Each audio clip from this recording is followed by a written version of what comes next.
ఈరోజు వేస్ట్ క్లాత్తోని అలాగే రైస్ బ్యాగ్‌తోనైతే బట్టలు పెట్టుకోనికి ఒక బ్యాగ్ అయితే చూపిస్తున్నా చూడొచ్చు. మనం సెల్ఫ్‌ల్లో అలా ఇలా పడేస్తే చిరాకుగా గజిబిజిగా ఉంటాయి కదా! ఒకసారి ఇలా కుట్టుకొని అయితే ఇలాంటి బ్యాగుల్లో అయితే పెట్టుకోండి. చాలా బాగుంటుంది. దీనికోసం అయితే వెడల్పు అయితే 16 ఇంచెస్, పొడుగైతే 24 ఇంచెస్ ఉన్న క్లాత్ తీసుకొని అలాగే రైస్ బ్యాగ్ కూడా తీసుకొని సైడ్‌కి అయితే స్టిచ్ చేసుకొని మిగిలిన ఎక్స్ట్రా క్లాత్ ఉంటుంది కదా! దాన్ని అయితే కట్ చేసుకోవాలండి. కట్ చేసుకున్న తర్వాత ఇక్కడ నేను చూపిస్తున్న విధంగా 4 కార్నర్‌లకి అయితే 4 ఇంచులు వెడల్పు 4 ఇంచులు పొడవుతోనైతే ఈ విధంగా మార్కింగ్ అయితే చేసుకొని కట్ చేసుకోండి. కట్ చేసుకున్న తర్వాత నేను చూపిస్తున్న చూడండి వీడియోలో చూపిస్తున్న విధంగా ఈ విధంగా ఫోల్డ్ చేసి అయితే స్టిచ్చింగ్ అయితే చేసేసుకోండి. 4 సైడ్లా ఈ విధంగా స్టిచ్చింగ్ చేసుకోండి. ఐడియా నచ్చితే లైక్ చేయండి, ఎలా ఉందో కామెంట్ చేయండి, వీడియో ఎవరికైనా యూజ్ అనుకుంటే షేర్ చేయండి.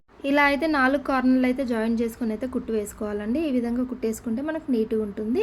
బట్టలు అలా ఇలా గజిబిజిగా కాకుండా ఇందులో పెడితే ఒకే దగ్గర అన్నీ దొరుకుతూ ఉంటాయి. ఇంకా ఇదైతే పైన ఫోల్డింగ్ చేసి అయితే కుట్టుకోండి. పైన మనకు నీట్ ఫినిషింగ్ కోసం ఈ విధంగా మలిచి ఫోల్డింగ్ చేసి కుట్టుకున్న తర్వాత బట్టలు ఇలా పెట్టుకుంటే మాత్రం చాలా బాగుంటుంది నీట్గా.